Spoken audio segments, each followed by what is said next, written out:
Good morning to all of you. स्वागत है आप सभी का हमारे YouTube channel R K. Study classes में। जैसा कि हमने लास्ट लेक्चर में दक्षता अभ्यास 1.a पढ़ लिया था, आज हम उसके आगे की एक्सरसाइज कंप्लीट करेंगे जिसका नाम है 1.h। एक h हम आज एक्सरसाइज कंप्लीट करेंगे। और आइए देखते हैं हम पहला क्वेश्चन क्या कह रहा है। कह रहा है निम्नलिखित परिमेय संख्या के निरपेक्ष मान ज्ञात कीजिए। ठीक है, आइए देखते हैं निरपेक्ष मान कैसे हम याद कर सकते हैं। जैसा कि हमें पहला क्वेश्चन दिया गया है, निरपेक्ष मान ज्ञात करने के लिए दिया गया है 15/7। हम किसी भी संख्या का, किसी भी परिमेय संख्या का निरपेक्ष मान जब निकालते हैं तो 15/7 का निरपेक्ष मान, जब भी हम निरपेक्ष मान निकालते हैं किसी परिमेय संख्या का तो परिमेय संख्या में क्या हो जाता है, इस तरीके से बार लग जाता है। ठीक है, इस तरीके से बार लगाना ही निरपेक्ष मान निकालना हो जाता है।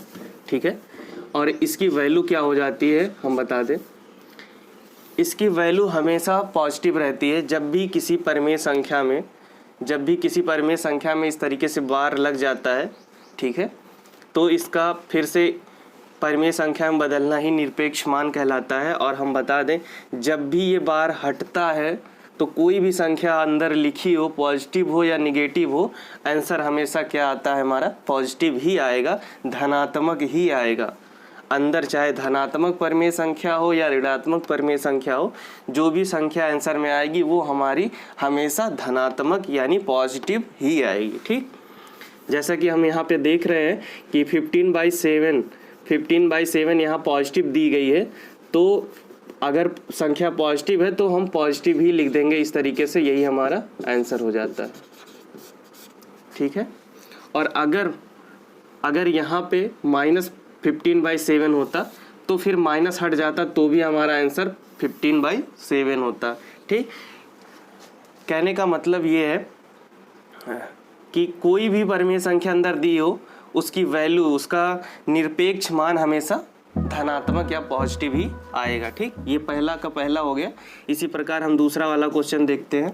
दूसरा वाला क्वेश्चन कह रहा है -11/8 का निरपेक्ष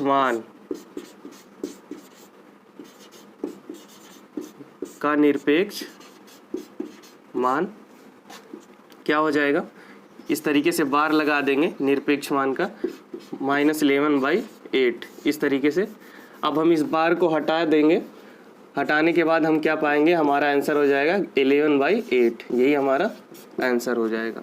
ठीक है, इसी प्रकार तीसरा वाला सॉल्व करेंगे। तीसरा वाला क्या कह रहा है, -19/-23। अब हम क्या देखेंगे, ये तो ऊपर नीचे दोनों माइनस लगा हुआ है, तो ये तो ऑलरेडी ऊपर नीचे लगा तो माइनस माइनस कैंसिल हो जाएगा, तो इसे आप कैंसिल कर सकते हैं या फिर इसको बराबर 19/23 लिख सकते हैं। तो फिर लिखेंगे का निरपेक्ष मान, इस तरीके से फिर बराबर बार का निशान, बार लगा के 19/23 इस तरीके से, फिर यही बार को हटा देंगे, यही हमारा आंसर हो जाएगा 19/23। ठीक है, इसी तरीके से हम चौथा क्वेश्चन करेंगे। पहले का चौथा क्वेश्चन क्या कह रहा है, -8/19 का निरपेक्ष मान, तो ये हो जाएगा, बार लगा देंगे -8/19। इस बार के अंदर जो हमें क्वेश्चन दिया गया है वो क्वेश्चन को लिख देंगे, फिर बार को हटाएंगे। अगर संख्या निगेटिव है तो वो पॉजिटिव हो जाएगी, अगर पॉजिटिव है तो पॉजिटिव ही रह जाएगी। ठीक, इस प्रकार से 8/19 यही हमारा आंसर हो जाएगा। ठीक, इसी तरीके से हम नोट डाउन कर लेंगे, इसे अपने नोटबुक में नोट डाउन कीजिए।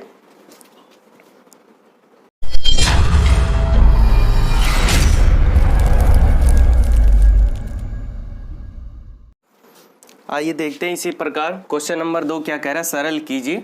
हमें क्वेश्चन A1 2 3 इस तरीके से दिया गया है, कहा गया है कि सरल कीजिए। ठीक, आइए देखते हैं हम कैसे इसको सरल करेंगे। सबसे पहले हम पहला वाला क्वेश्चन सॉल्व करते हैं। पहले वाले क्वेश्चन में इन दोनों का एलसीएम ले लेंगे। एलसीएम लेने के बाद बार का निशान लगाएंगे, इन दोनों का एलसीएम ले लेंगे। 5 तिहाई 15 एलसीएम हो जाएगा ये, और 5 तिहाई 15 3 से भाग दे देंगे 3 बार, और 3 का ऊपर वाली संख्या से गुणा कर देंगे, 6 हो जाएगा। 3 दूना 6, और ये माइनस का निशान लग जाएगा, और 3 से 15 हम भाग देंगे 5 बार जाएगा, और 5 का 2 में गुणा हो जाएगा, 5 दूना 10। इस तरीके से अब इसको फिर से सॉल्व करेंगे, और तो ये क्या हो जाएगा, 10 में से 6 घटा देंगे, आएगा 4/15। ठीक, इस तरीके से। और फिर ये माइनस का निशान, क्योंकि बड़ी संख्या के आगे माइनस का निशान है तो यहाँ पे माइनस लग जाएगा, और फिर ये बार का निशान। ठीक, अब बार को जब हम हटा देंगे, हमने आपको पहले ही बताया है, बार को जब भी कोई बार के अंदर कोई भी संख्या, परमेय संख्या माइनस में लिखी होती है, तो हम जब बार को हटाते हैं वो प्लस में बन जाती है, धनात्मक बन जाती है, पॉजिटिव बन जाती है। ठीक, तो ये हो जाएगा 4/15, यही हमारा आंसर हो जाएगा। ठीक, इसी प्रकार हम दूसरा वाला सॉल्व करेंगे। दूसरा वाला क्या कह रहा है, -9/7 + 11/3। तो हम फिर से एलसीएम ले लेंगे। एलसीएम लेने का सबसे आसान तरीका, जब छोटी संख्या हो तो दोनों का हम गुणा कर लेते हैं। 7 × 21 एलसीएम हो जाएगा, और 7 का इससे भाग देंगे, 3 बार जाएगा, उस 3 का 9 में गुणा कर देंगे। तो 3 से गुणा करेंगे, 9 दूना 18, 9 3 27, इस तरीके 27 लिख लेंगे, और ये फिर प्लस का निशान, और फिर 3 7 21 7 बार जाएगा, और 7 का 11 में गुणा करेंगे तो 77 हो जाएगा, इस तरीके से। अब ये प्लस माइनस माइनस हो जाएगा, हम घटा देंगे। घटाने के बाद देखेंगे ये कितना आएगा हमारा, 15/21। ठीक, और ये प्लस वाला बड़ी संख्या के सामने प्लस है तो यहाँ पे प्लस लग जाएगा, और ये फिर बार का निशान। ठीक, बार का निशान इस तरीके से लगा देंगे, और फिर से हम ये बार लगता हुआ आ रहा है तो लगता हुआ ही जाएगा। लास्ट में जब हमें सिंगल परमेय संख्या मिल जाएगी तो हम बार को हटा देंगे, और फिर बार हटाने का जो रूल है वो रूल के साथ हम बार को हटाएंगे।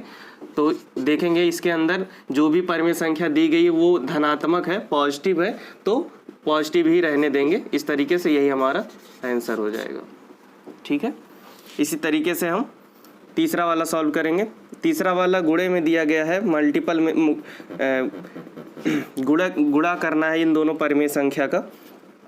तो गुणा करने से पहले हम चेक कर लेते हैं कोई संख्या कट तो नहीं रही है। अगर संख्या कोई कट रही है तो हम काट देंगे, नहीं कट रही है तो क्या करते हैं, हमारा सिंपल सा क्या फंडा है, हम आमने सामने गुणा कर लेते हैं। ठीक, इस तरीके से तो गुणा कर लेंगे। 7 × 21, बार का निशान 7 × 21, और 11 × 5 = 55। इस तरीके से हम गुणा कर लिया। अब देखेंगे ये संख्या कट नहीं रही है, और देखेंगे यहाँ पर माइनस दोनों तरफ लगा है, तो माइनस माइनस क्या हो जाएगा, प्लस हो जाएगा।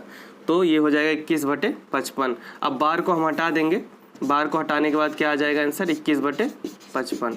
ठीक, सिर्फ हम यहाँ पे ये ध्यान देंगे, अगर कोई परमेय संख्या निगेटिव दी गई है, ऋणात्मक दी गई है, तो जब भी हम बार को हटाएंगे तो वो ऋणात्मक चिन्ह जो होता है वो गायब हो जाएगा। ठीक, उसका यूज़ हम नहीं करेंगे, क्योंकि जो ये निरपेक्ष मान होता है वो हमेशा क्या होता है, पॉजिटिव होता है, धनात्मक होता है। ठीक, इसी प्रकार ऐसे नोट डाउन कीजिए।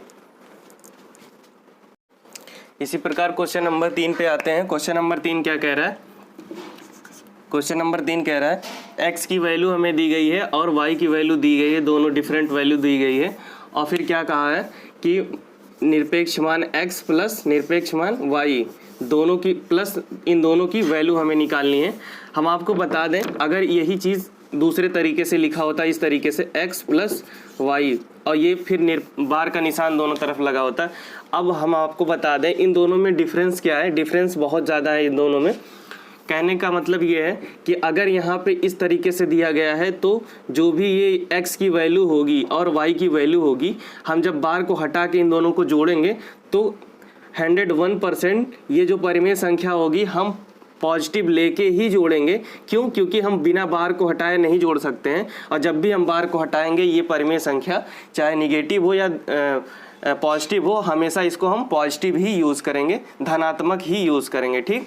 और ऐसी सिचुएशन में अगर दिया हो तो x और y की वैल्यू अगर हमें ऋणात्मक दी गई है तो हम ऋणात्मक यूज़ कर लेंगे, फिर जो परिमेय संख्या हमें प्राप्त होगी उस पे हम इस परिमेय क्या निरपेक्ष मान की वैल्यू, ये जो चिन्ह है ये बार वाली, तब हम उसको हटाएंगे, तब संख्या हमें पॉजिटिव प्राप्त होगी।